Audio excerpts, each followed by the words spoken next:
Sa Matthew chapter 9 verses 35 to 38 ang word ni God sa atin sa araw na ito. Matthew 9, 35 to 38. Basahin po natin. 1, 2, 3, go read. Jesus went through all the towns and villages, teaching in their synagogues, proclaiming the good news of the kingdom, and healing every disease and sickness. When he saw the crowds, he had compassion on them because they are harassed and helpless like sheep without a shepherd.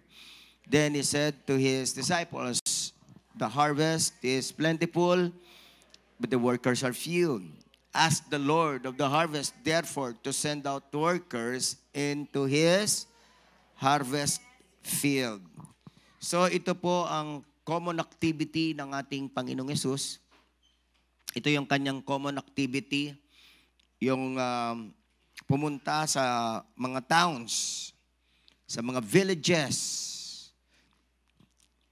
at siya po ay nagpipreach. Nagtuturo sa mga synagogues, pinupuntahan niya. Ano po yung synagogues? Ang synagogues kasi, yan po yung parang pinaka-chapel ng Judaism. Doon nag-gather yung mga tao who belong to Judaism. Tawag nila, parang bahay yun eh. Maliit na chapel, maliit na bahay na doon sila mag-gather. So si Jesus, doon siya pumupunta. Because the religion of Jesus is Judaism. No? At doon kasi sa synagogue, pinag-aaralan ng Word of God. Kinukuha yung mga scrolls.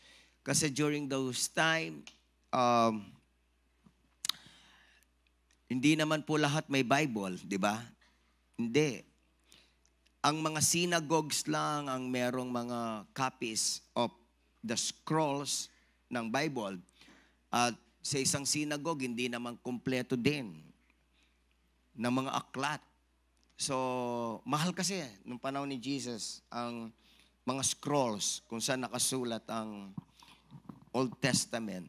Scrolls ang tawag doon. Diba? Napanood nyo sa Jesus film? Na nung si Jesus ay nasa synagogue, siya ay nagbasa doon sa scroll. Kasi ang mangyayari, merong scroll na ilalagay sa parang ganito, lectern, tapos tatawag ng taong magbabasa doon. Tapos pag-uusapan nila yon. So yun, ginagawa ni Lord, teaching in their synagogues, proclaiming the good news, no? The good news of the kingdom. So ang ibig sabihin nito, pinoproclaim niya ang life in the kingdom of God at kung paano maborn again ang mga tao to enter the kingdom of God. Kasi yung mga naboborn again lang, John chapter 3 verse 3, ang papasok sa karya ng Diyos. Healing every disease and sickness. So, yan po yung regular activity ng Panginoon. Magturo, mag-preach, mag-heal, mag-deliverance. Regular activity po ng Panginoon yan sa araw-araw. No? Sa verse 36, sabi doon, when he saw the crowds, he had compassion on them. Because they were harassed and helpless like sheep without a shepherd. At dito niya sinabi, the harvest is plentiful, but the workers are few. Madami yung harvest, pero yung mga workers, konti, sabi niya. Sabi niya sa kanyang mga disciples. Kaya sabi niya sa verse 38, the Lord, ask the Lord of the harvest, therefore, to send out workers into his harvest field. So, kailangan po ng maraming workers. Amen? Kailangan ng maraming workers in the kingdom of God. In fact, the Lord said in John chapter 14, verse 12, na lahat ng mga believers dapat maging worker niya. Amen. Basahin natin ang John 14:12 na sinabi ni Jesus. Sabihin na, basahin natin. 1, 2, 3, go. Read. Truly, truly, I say to you, Whoever believes in me will also do the works that I do. And greater works than this will he do, because I am going to the Father. Whoever believes in me, lahat to ng mga naniniwala dito, nananalig kay Jesus, magsabing amen. So sabi ni God sa iyo, you will also do the works that Jesus did. No? Whoever. So kahit kabataan ka pa, bata ka pa, kahit anong stage ng buhay mo, married couple, young professional, kahit ikaw ay nasa middle age na, no? Whoever, kahit anong posisyon mo sa buhay, no? Kung ikaw ay empleyado, kung ikaw ay company owner, estudyante, whoever believes. Everybody say, whoever believes. So whoever believes, kung sino man ang nananalig kay Kristo, ang sabi dito, will also do the works that Jesus did. So, ibig sabihin nito, lahat tayo, kung anong tinrabaho, winork ni Jesus, yun din ang iwo-work natin. Lahat ng tinatanggap ang John 14:12, say amen. Sabihin natin lahat, tinatanggap ko ang John 14:12. So, as a believer, hindi lang naman natin tinatanggap ang mga privileges, ang mga favors ng ating Panginoong Yesus, salvation, eternal life, new life, relationship, bilang child of God. No, we also accept responsibilities from our Lord Jesus Christ. Privileges and responsibilities. Sabihin natin lahat, privileges and responsibilities. So, responsibility mo na ang mag-work sa kingdom of God. Kung ano ang tinrabaho ng Panginoong Yesus, tatrabahuhin mo rin yan. Hindi sinabing pastor lang. Hindi, sabi doon, whoever believes. Sabihin mo sa mo, whoever believes. Amen. Sino po dito ang blessed na siya nananampalataya kay Jesus? Magsabing amen. Siyempre, super blessed tayo. Nanalig tayo no? Binigyan tayo ng faith. Na-save tayo. Forgiven of all our sins. Nagbago yung ating identity. No? Pero ngayon, kailangan din makita natin na yung from non-child of God, or actually a child of the devil, now you're a child of God. Change of identity. So, ang identity rin po natin ngayon ay we are Christ workers. We are workers in the harvest field. Workers tayo ng Panginoon. Alam nyo, sino po dito ang magsasabi at very grateful kayo na binago kayo ng Diyos? Magsabing amen. Yung nagbago sa mga bisyo, magsabing amen. No, yung mga dating umiinom ng Red Horse dyan, di ba? Yung umiinom ng mga beer dyan, o ngayon, Bear Brand na lang. Di ba? So, binago tayo ni Lord. Kagaya ni Brother Limuel. Grabe. Tindi ng pagbabago ni Brother Limuel. Pero, of course, every one of us, kahit hindi ganong katindi yung mula sa mga bisyo-bisyo, lahat tayo binago ng Panginoon. Ngayon, gusto kong maintindihan ninyo ng isa sa pinakamatinding pagbabago rin, ito. Sa identity mo, dati hindi ka nag-work for God.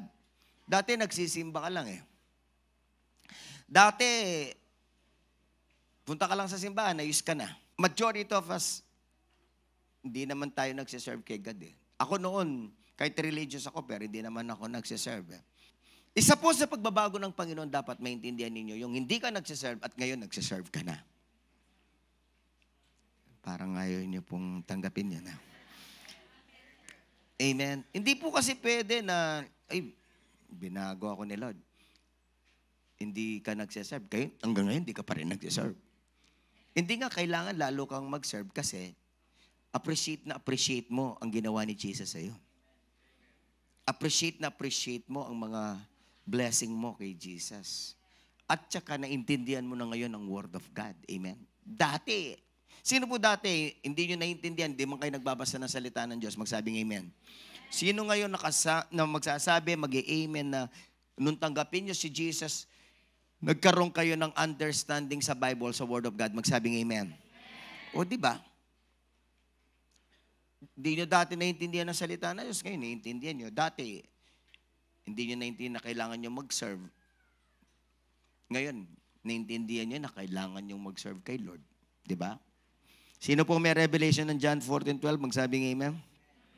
Sabi ng 1 Corinthians chapter 3, verse 9. Basahin po natin. 1, 2, 3, go. Read. For we are God's fellow workers. You are God's field, God's building. So tayo po, God's field, God's building, pero ang sabi dito, God's fellow workers. Sabihin niyo po sa katabi mo, I am your fellow God's worker. Lahat po tayo, God's workers. Amen?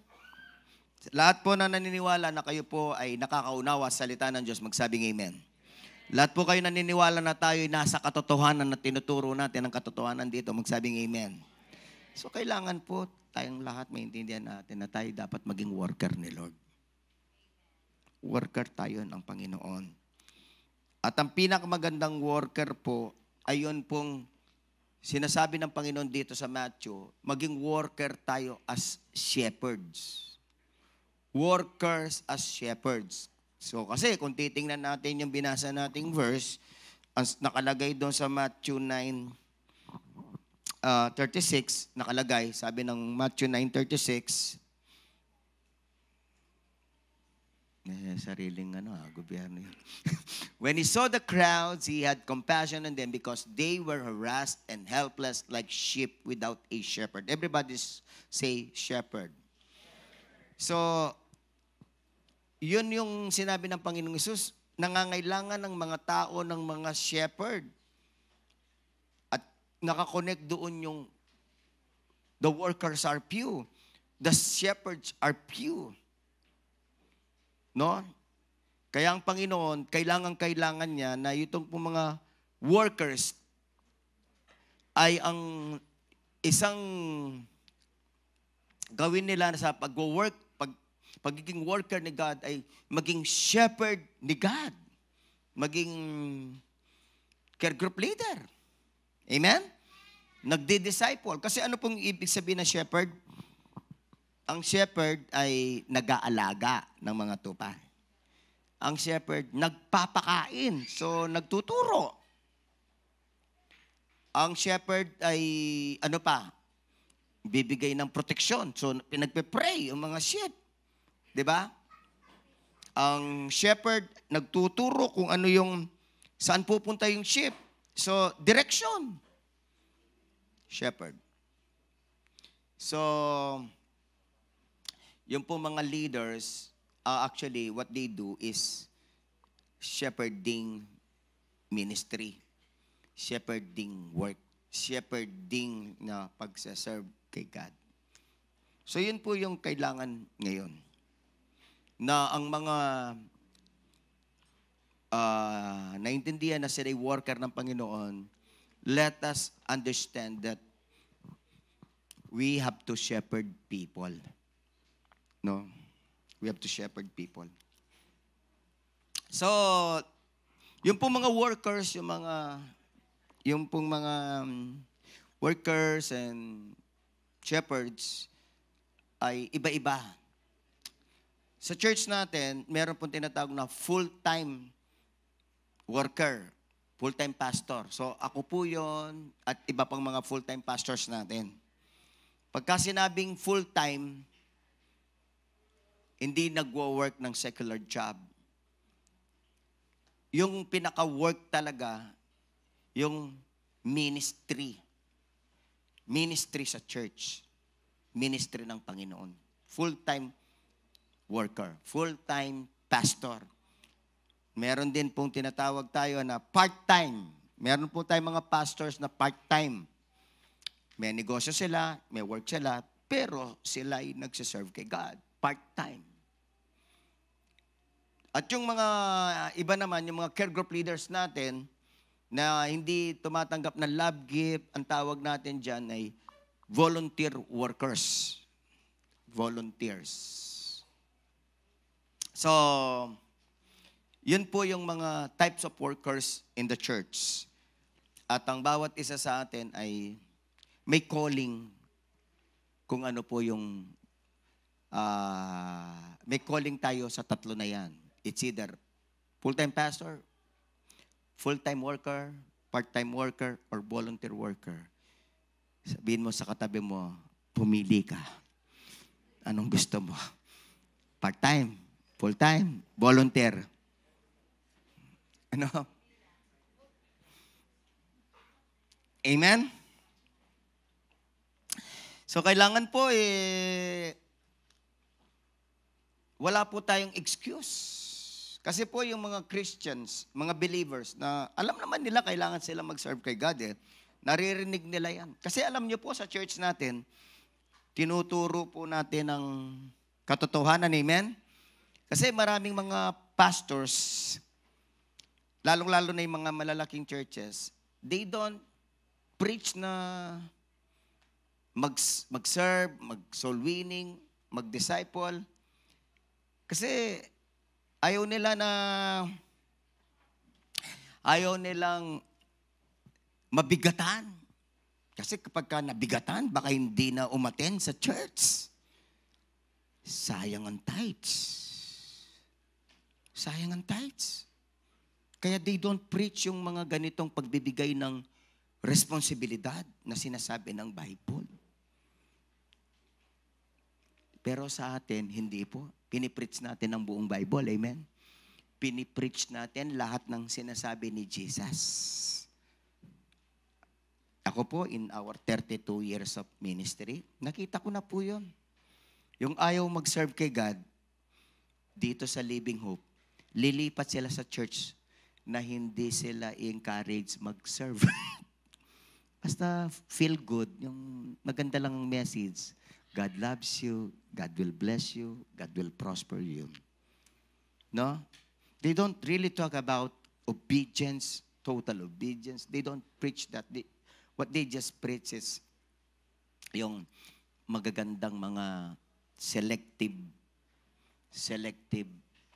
na mga verses.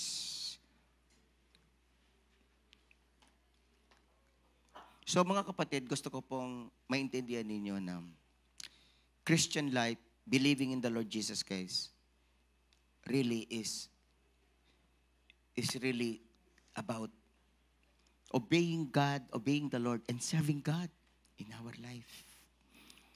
No excuse actually is valid. No one is exempted from serving God. Kaya lang ang tanong, bakit yung iba hindi pa rin nagsaserve? Diba? Kasi, yun nga, madaming mga excuses in the mind na, I would say, generated by the devil, thoughts of the devil, yung mga excuses. Because the devil does not want you to serve God. The devil does not want you to work for the Lord. Does not want you to become a worker of the Lord. So the devil is going to give you a lot of thoughts na magiging excuse mo. Dami akong trabaho, busy ako sa pamilya, no? Daming excuse. Kaya ang tawag nga ni Bishop Oriel sa maraming Christians na hindi nagsiserve, excuseologist. Excuseologist. Ibig sabihin nun, expert sa excuse. Kaya hindi nagsiserve kay God. Sabihin niyo po sa katabi mo, excuseologist ka ba? Dapat hindi, no? Dapat tayo po lahat BDO. Alam niyo yung BDO? we find ways. Amen. Lahat ng taga-BDO dito, magsabing amen. We find ways. Gumagawa tayo ng paraan para kung anong sabi ni God sa atin ay ma-obey natin.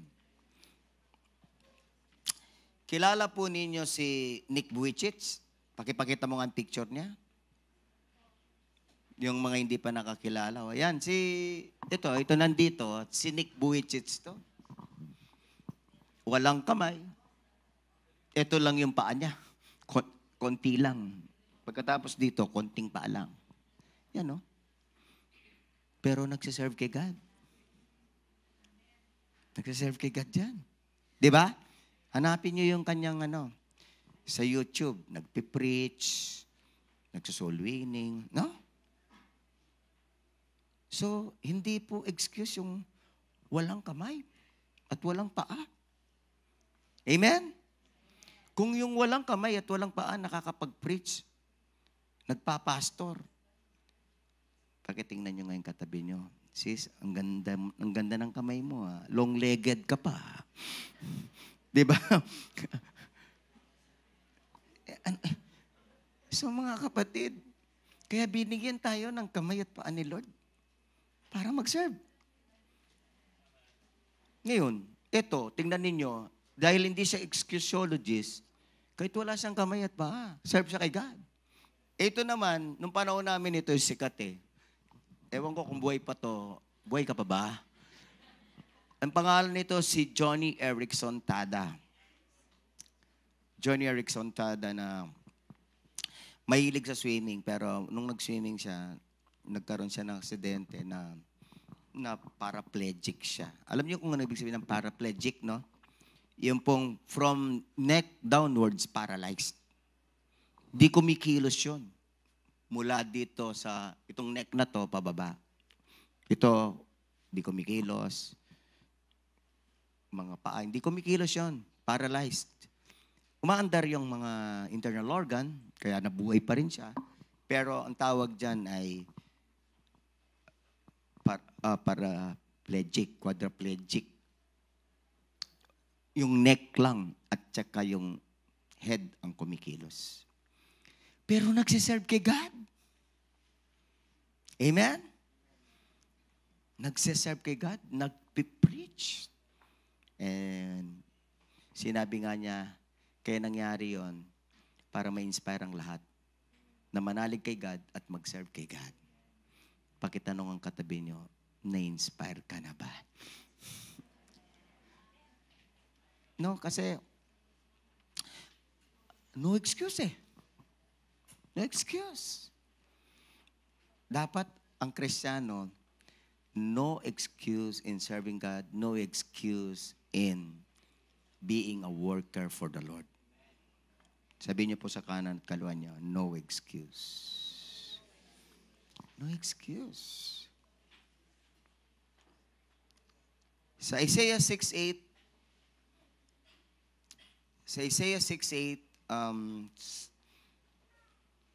sabi po ng verse, then I heard the voice of the Lord. Says Isaiah to, whom shall I send? And who will go for us? And I said, here I am. Send me. Tindi, di ba? Sino po dito na kapag ka ang Panginoon nagsalita? Narinig ang salita ni God? Parati niya sasabihin, Lord, here I am. Go ako dyan. Go ako dyan. I fully believe in my heart that sa lahat ng mga Kristiyano, yung mga, sabi ko nga, John 14:12, lahat ng may Holy Spirit, magsabing amen. Lahat ng may Holy Spirit, yung lahat ng may Jesus, magsabing amen. Naniniwala ko if you have Jesus, if you have the Holy Spirit, you already heard the voice of God saying to you, whom shall I send? Narinig mo na yan. Hindi lang siguro minsan, 2, 3, 4 na beses. Kaya lang, dahil hindi ka naging kagaya ni Isaiah 6, ni Isaiah na here I am, send me, you stop hearing the voice. But today, you're hearing it again. Ako po, spokesperson lang ni God. Am I correct if I say, kung sasabihin ko po sa inyo na nag-speak ang Diyos sa inyo by anong tawag doon? By quoting Isaiah 6:8? Of course. Isaiah 6:8 is God's word. You must hear the voice of the Lord saying, whom shall I send? Whom shall I send? And ang maging response natin napakaganda kung, here am I, Lord, send me. Hindi yung, here is my seatmate, Lord, send him. Diba? Sabihin niyo po sa katabi ninyo, here I am. Amen. Dapat here I am mo tayo lahat. Here I am. Send me. Ako po at kamukha ko yung mga ibang mga pastor at ibang mga leaders natin nung marinig ko ang Panginoon na sinong aking susuguin. Yan po yung aking response kay Lord. Lord, send me. Here I am. Send me. Sino magtuturo ng Sunday school? Lord, here I am. Send me. Sino maglilid ng mga youth? Nung una, ayaw ko. Here I am, Lord, I don't like. Nakakatakot. Pero eventually, sabi ko na rin kay Lord, Lord, here I am, send me. Tinatawag ako ni Lord na magpastor, full-time pastor. Hindi ko rin sinasabi kay Lord na send me agad. Pero yung persistent voice, yung loving voice ng Panginoon talagang naririnig ko. Kaya yun, here I am, send me. And maybe today, naririnig mo na. At pwede mo na rin sabihin, Lord, here I am, send me. Amen? Pwede mo na rin sabihin ngayon, send me now, not later. Amen? Send me now. So, sino po dito magiging volunteer worker?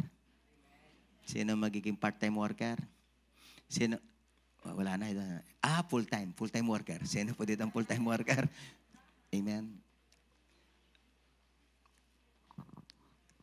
So, mga kapatid ko po, in the last days, sabi ko nga, maraming magiging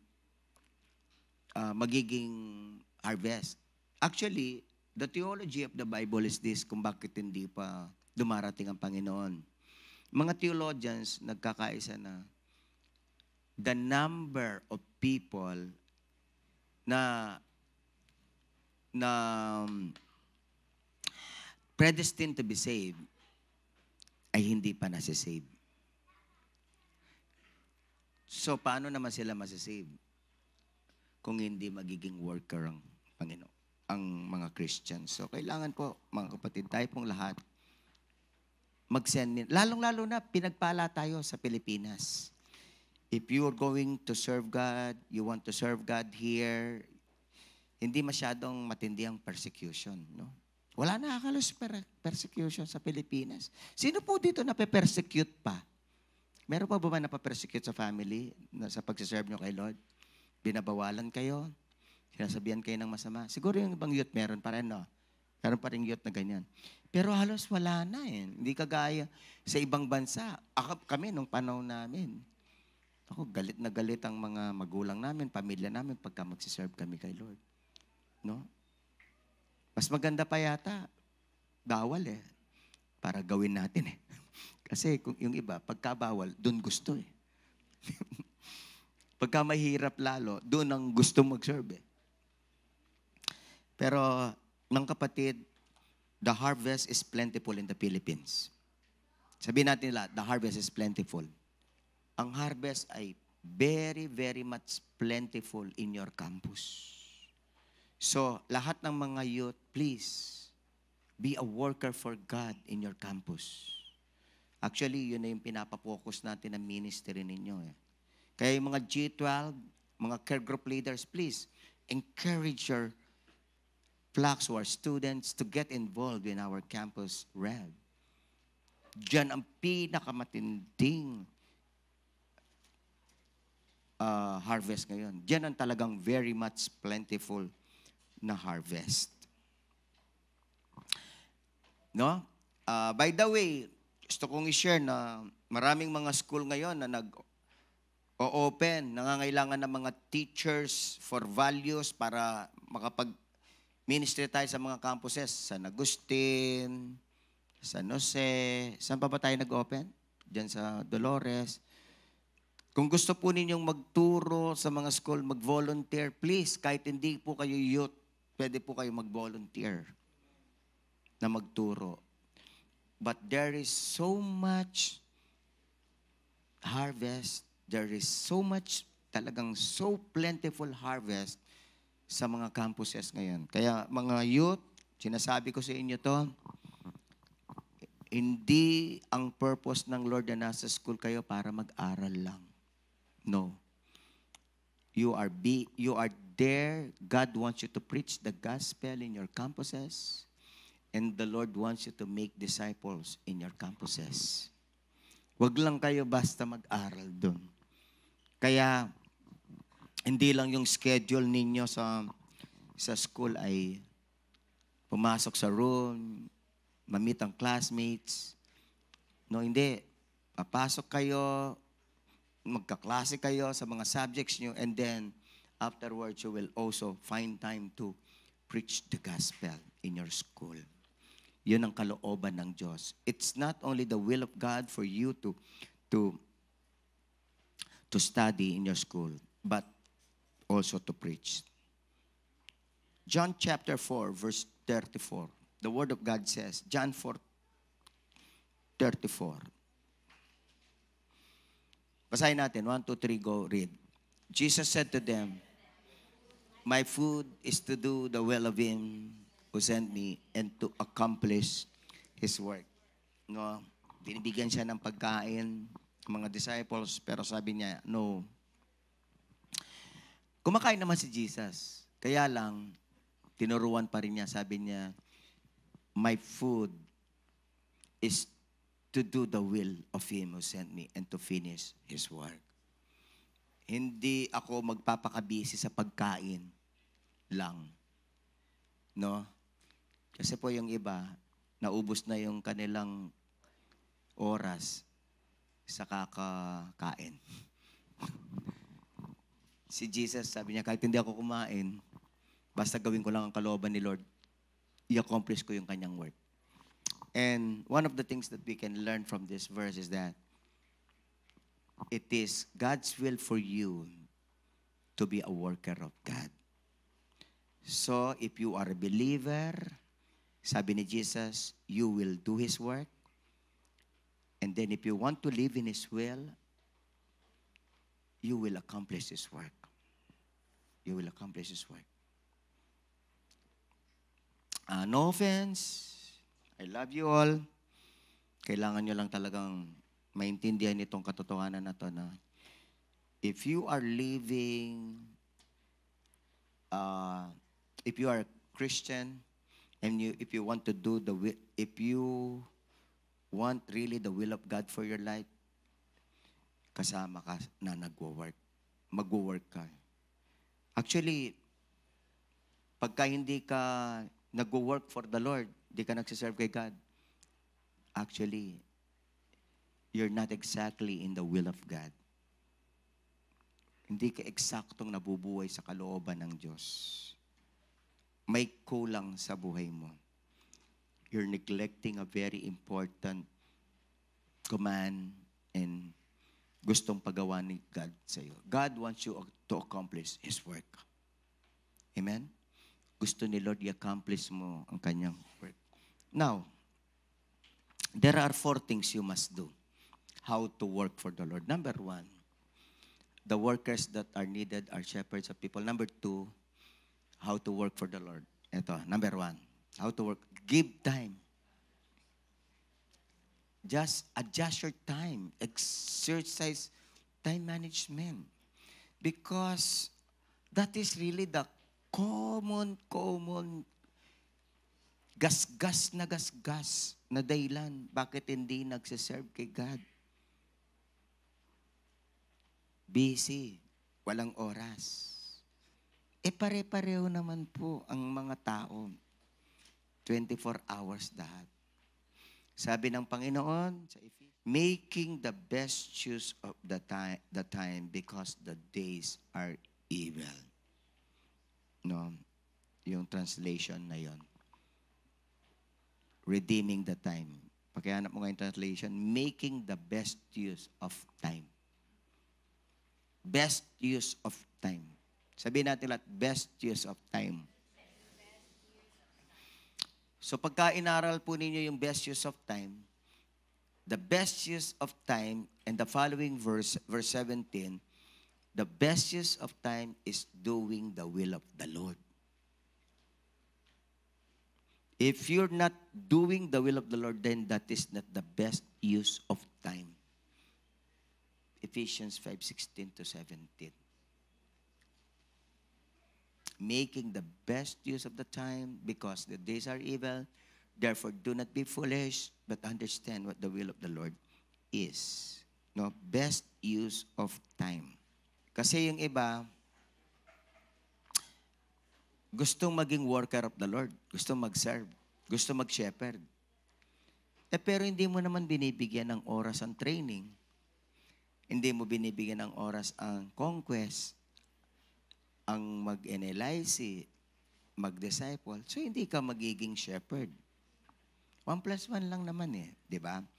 Yung lahat po ng mga naging worker dito, no, nag-adjust ng time.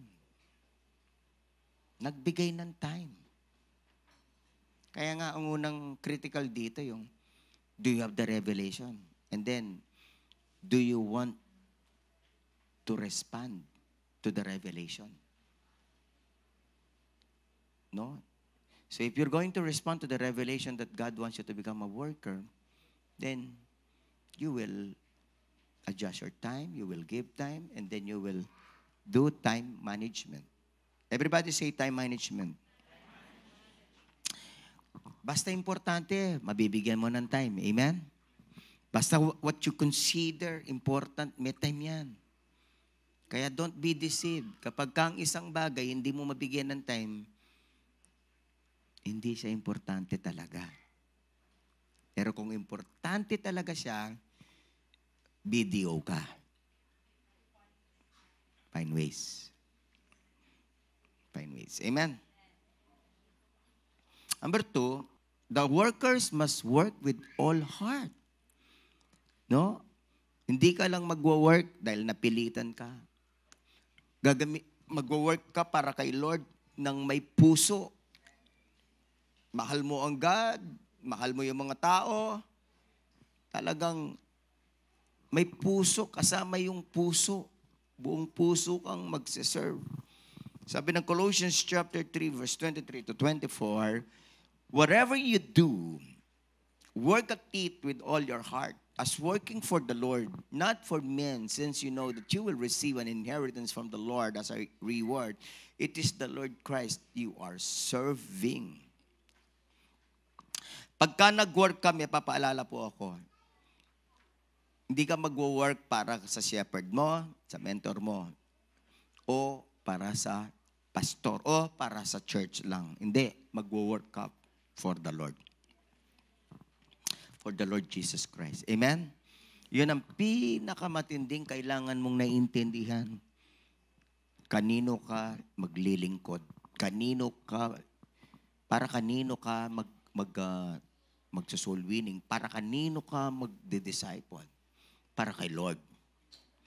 At kapag ka nag-work up para kay Lord, puso. Sabihin natin lahat, puso. Sabihin mo sa katabi mo, pusuan natin, kapatid. Hindi lang like. Di ba pagka sa Facebook, mas maganda yung heart kesa like? Heart. I-heart mo ang pagsiserve kay Lord. I-heart mo. Kasi kapag may puso, masarap maglingkod. No? Hindi mabigat pagka may puso. Pangatlo, the work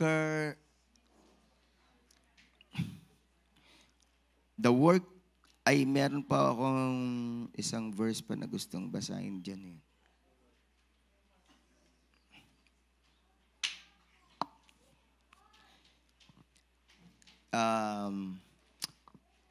Romans 12:11. Nakipakita nga natin ang Romans 12:11. Ito yung pinaka-main verse natin nung convergence. Last convergence. Sino nakakalala? Magsabing amen. No? So, may convergence ulit tayo sa June. Pero ito yung pinaka-verse ng convergence natin. Kung natatandaan ninyo, paalala ko sa inyo. Basahin natin. 1, 2, 3, go read. Never be lacking in zeal, but keep your spiritual fervor serving the Lord. So, may zeal, may spiritual fervor. Ibig sabihin ng spiritual fervor, matindi yung faith, may fervor, yung spirit mo. May passion. Everybody say passion. Kasi, no, tayo namang mga tao, we were created with different kinds of passion. If there is one commonly used word now sa buhay ng mga tao, yung word na passion. Ano yung passion mo? Have you been asked about it? Have you been told about it, the passion? What is the passion of your life? And Christians, ang dapat pong napakalaking passion natin sa buhay ay ang mag-serve kay Lord. Amen? Tama po ba? Pagkitanungan ka tabi, may passion ka ba mag-serve kay Lord?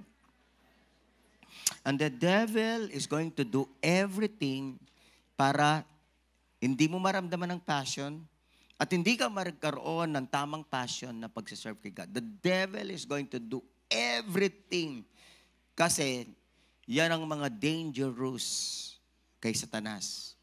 Yung passionate servants of the Lord. Very dangerous. Kasi sila yung mag-aagaw ng maraming kaluluwa sa kanyang kamay. Sila yung madaming maliligtas na kaluluwa. Yung mga passionate yun ang mas marami na mariraise na mga disciples.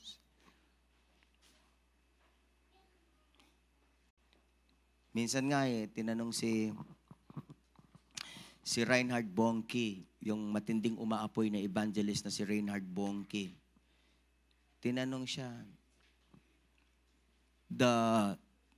ang dalawang pinakamalaking religion ngayon sa buong mundo ay Christians at saka Muslim. Sabi nung nagtanong sa kanya, sino po ang mas dadami po? Mas magiging marami? Muslim o Christians? Pakitanong ang katabi ninyo, palagay mo, ano yung sagot? Sino mas dadami? Muslim o Christians? Ano yung sagot? Sumagot ba yung katabi nyo?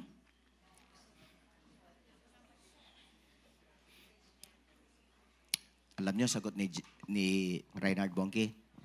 Ang mas dadami sa dalawang malaking religion na to, the biggest religions now in the world, ay yung more passionate. Yung more passionate ang dadami. Ngayon, alam nyo po ba, ang mga Christians, kasama na dito yung mga iba-iba pang mga hindi naman born again. Yung mga born again siguro I think mga 300 o 400 million lang yan. Pero sinama sa survey, mga 1 to 1.2 billion ang mga Christians. Hulaan nyo, ilan ang mga Muslim? 1.9 billions. Dati ang mga Islam, kaunti lang. Wala mang 100 million. Konting-konti lang, a few millions. Why they grew to 1.9 billion? Simply because they are passionate. They are passionate. Sino po ditong gustong lumago ang Christianity? Magsabing amen. Kailangan ng mga Kristiyano may passion. Maraming mga Christians, kaya hindi lumalago ang Christianity, walang passion. Walang passion.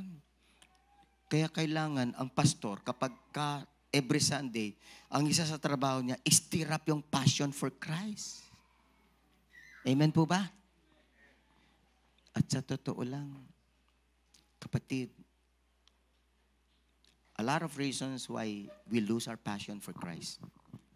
Number 1 na dyan yung kasalanan, disobedience. At alam nyo, ang pinakamatindi na nag-aalis ng passion ngayon, social media. So, tanungin mo yung katabong, anong gagawin mo ngayon? Kung kasalanan, mag-repent. Kung nagde-disobey, mag-obey. Kung social media, bawasan o tigilan. Amen? Bawasan o tigilan. Actually, if you want to become passionate for God, fasting ka sa social media. Pagka hindi ka naging passionate kay Christ. Amen? Kaya lang mahirap. Alam niyo bakit? Tanong niyo bakit? Kasi maraming mga Christians, iniisip nila, hindi naman kasalanan ng social media. Harmless. Pero actually, harmful. Mentally, emotionally, spiritually, harmful ang social. Too much. Indiscriminate. Yung walang na pagpipili na social media. So, sino po dito mag-serve kay Lord ng may zeal, may spiritual fervor, magsabing amen. So, even our church, ako, tiningnan ko po yung mga pastors natin, tinitingnan ko yung mga leaders natin. I'm grateful to all the pastors of the church and to all the leaders. Pero ako nakita ko kung sino yung malaki, nag-grow ang kanilang ministry sa care group. Yung passionate. Yung passionate. Amen? Yung walang passion, wala. Halos mamatay-matay na yung kanilang care group. At sa totoo lang, maraming care group na close, namatay. Dahil yung leader, walang passion. Kaya leaders, please, be careful. Guard your passion. Yung passion mo ang magsasabi kung ang yung care group mawawala o lalago. Yung passion mo. And the next thing I'd like to share is work hard. Because when you have passion, you will work hard. You will enjoy working hard for God. No? Nasa letters, pa lang tayo? Work hard. Sabi na salita ng Panginoon sa 2 Timothy 2:6. Let us read the Word of God. 1, 2, 3, go read. It is the hard-working farmer who ought to have the first share of the crops. So, ang Christians po, inahalin tulad sa mga soldiers, athletes, and farmer. Farmer. Farmer, sila yung mga nag-harvest. We're talking about harvest here. So, yung mas malaki ang harvest, yung nagwo-work hard. Yun naman talaga yung rule No? Kung sino yung mas masipag nagwo-work hard, yun ang mas magiging successful. Yan naman ang natural law. Kaya lang ngayon, sinasabi nga natin, work smart. Work smart. Pero, sa Bible, we are all encouraged to work hard for God. No? So, alam ko na Pagka naglilingkod tayo kay Lord, medyo mahirap. So, hindi nag-grow, let's work. Put more effort, put more time. Let's work harder. Work harder. Para po magbunga, mas marami po tayong maging harvest. And then last, I'd like to share is the worker must complete and finish the work. Kailangan lahat po tayo completer and finisher. Lahat po ng gusto maging completer dito, magsabing amen. Lahat po ng gusto maging finisher dito, magsabing amen. Complete your task. Complete your goal, your 12. Finish. No? Sabi nga may kasabihan, it's not how you start, it's how you finish. Pero sa totoo lang, pareho namang importante yung start at saka finish. Pareho naman yan.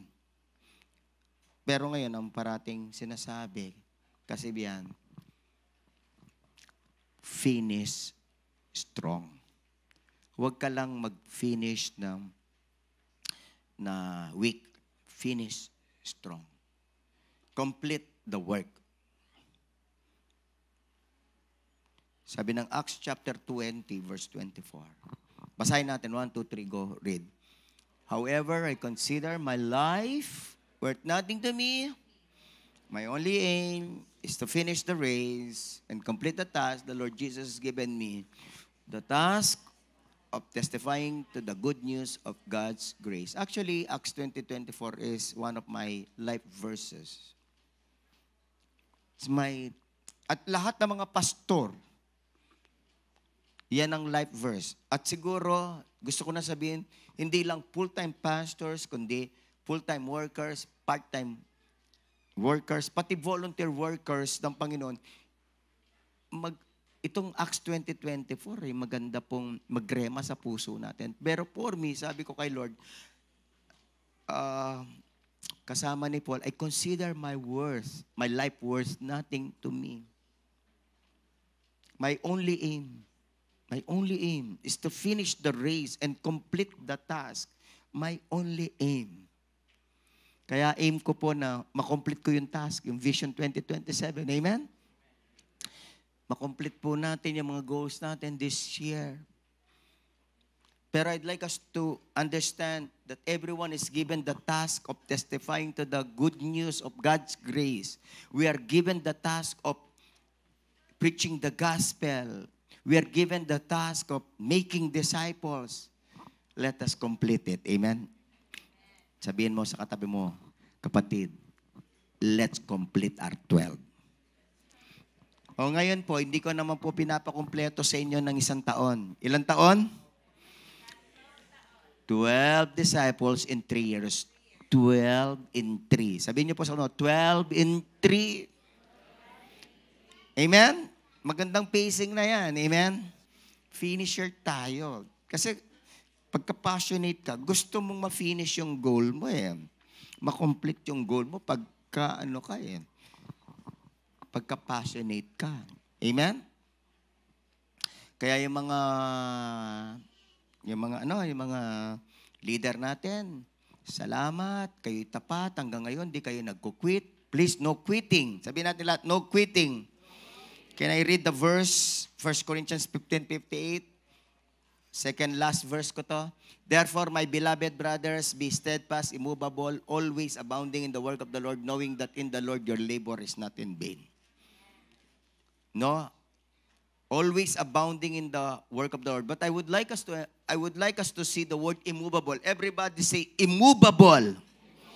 Ang ibig sabihin po ng immovable, yung hindi ka mamumove, hindi ka magkukwit, hindi ka mag-i-stop, kahit maraming challenges, maraming mga problema, maraming mga trials. Kasi ang pag-work sa Lord, it's not really walk in the park. Sabi nga, kung Christian life nga, hindi walk in the park, lalong-lalo na yung pagsiserve kay God. The goal of the devil, once you become a worker of the Lord, alam niyo yung goal ng diablo? stop you. Stop you from serving God. And the devil tried to stop me from serving God for 5 times. Nagkaroon po ako ng 5 attempts, di suicide 5 attempts to stop, to quit from pastoring our church. Pero binigay ng Lord sa akin yung Philippians 1:6. He who began a good work in me will carry it to completion until the day of Christ Jesus. So mga kapatid ko, be immovable. Sabihin niyo po sa katabi mo, be immovable by God's grace. May mga challenges, may mga pagsubok, may mga magkikriticize, merong mag-stab at the back. Alam nyo, may aalis na mga flak. Be immovable. Work pa rin kay Lord, amen? Yung labor mo, hindi in vain, makukumpleto mo rin yan. Sabihin mo sa mo, makukumpleto mo rin yan. Last verse, if Hebrews 6:10. Basahin natin ang last verse natin. 1, 2, 3, go. Read. For God is not unjust so as to overlook your work and the love that you have shown for His name in serving the saints, as you still do. So, in serving the saints, hindi nakakalimutan ni Lord kung paano ka nagmahal sa iyong mga flocks. Hindi makakalimutan ni Lord kung paano ka nag-serve. You know, the Lord gave me this verse, spoke to me sa verse na to. Kasi minsan, ang feeling, siyempre, pagka nag-workout, feeling mo minsan unappreciated, di ba? Meron bang kwenta yung ginagawa ko? Ganito, ganyan. Daming mga thoughts. Pero sabi ng verse, ito yung nakapag-comfort sa akin ng matindi. Nung time na gusto kong mag-quit, gusto kong mag-lie low sa pagsiserve kay God, sabi niya, God is not unjust so as to overlook your work and the love that you have shown for His name in serving the saints, as you still do. Let's still do it. Amen? Let's still love. Let's still work for the Lord. Tayo pong lahat ay tumayo.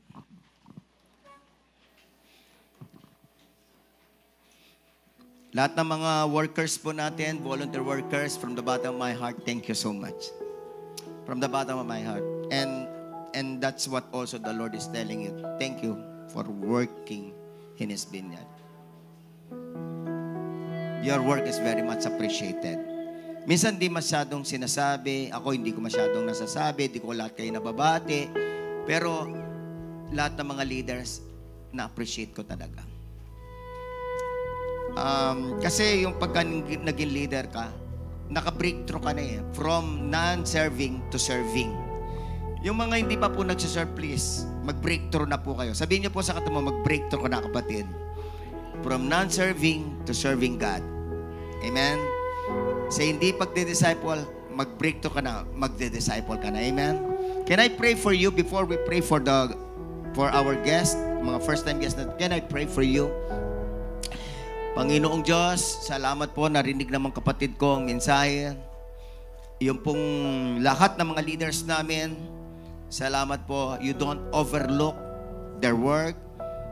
Yung love nila sa mga saints, sa kanilang mga flocks, hindi nyo na-overlook. Alam nyo lahat, hindi in vain ang kanilang labor. Salamat po, Panginoon. You will reward them. You will bless their lives. You will bless their families. You will bless their ministry. Magpapatuloy po lahat silang magsiserve sa inyo. Yung pong mga kapatid ko, sino po dito ang gusto na mag-breakthrough, mag-serve kay Lord? By faith, minsan di mo naman nararamdaman to, pero this is your word and you would just like to respond to God. Yes, Lord, I want to serve you. Just raise your hand and I would like to pray for you. By faith, you are raising your hands. Sabihin mo, Lord, mag-work po ako sa inyo, mag-serve po ako sa inyo. Ayoko na po ito. When you make a decision, that's the time na magbabago ang buhay mo. Every decision has consequences. Amen? And I tell you this, kapag hindi ka nagde-desisyon, siyempre, ang consequence na yun, wala. Wala. Pero pagka nagdesisyon ka, may mangyayari. Amen? Lord, pinagpipray ko po lahat ng mga nagdesisyon ko, mga kapatid. Please, empower them by the Holy Spirit. Use them mightily. Yung pong mga hindi pa nagdedesisyon, you will continue to speak to their hearts about this harvest that is plentiful and you want everyone to work for you. Mag-serve sa inyo. Salamat po. Patuloy na gamitin niyo po ang church na to save many souls. Magre-raise kayo ng mga hundreds and thousands of shepherds in this church. And I really pray for you, kapatid, that you will respond. You become a worker of the Lord, a shepherd of the Lord Jesus Christ. Amen. Sa mga bisita po natin, pag-pray po natin sila. Can we extend our hands towards our guest? Panginoon, maraming salamat po sa mga naging guest namin this morning, today. They've heard the gospel of John 3:16, and we pray, Lord, na i-bless po ninyo ang kanilang spiritual life magmula sa araw na ito. They will yearn for more. They will hunger for more of your words and your presence. And we pray, Lord, na alisin po ninyo ang sagabal sa kanilang pag-grow sa kanilang spiritual life. They will enjoy their relationship with you. At kung ano man ang need nila, please bless all our guests, Lord. I-bless po ninyo ang mga guests namin. Bless them. Bless them. Bless them. Bless nyo po lahat ng mga guests namin, yung kanilang families, yung kanilang parents, yung kanilang mga health. I-bless po ninyo ang kanilang pag-aaral ng mga estudyante at ang mga nagtatrabaho sa kanila. Pagpalain niyo po silang lahat. Raise your hand. I would like to declare unto you ang Numbers chapter 6 verses 24 to 26. The Lord bless you, kapatid. Bless your health, bless your mind, bless your heart, bless your family. The Lord keep you, protect you from the evil one. The Lord turn His face, make His face shine, His face to shine upon you, and be gracious to you. I pray and declare you will succeed in life. You will prosper in life as you obey God. The Lord lift up His countenance upon you and give you peace. Peace of mind, peace of heart, no depression, no anxiety. In Jesus' name, and everybody will say amen. Amen.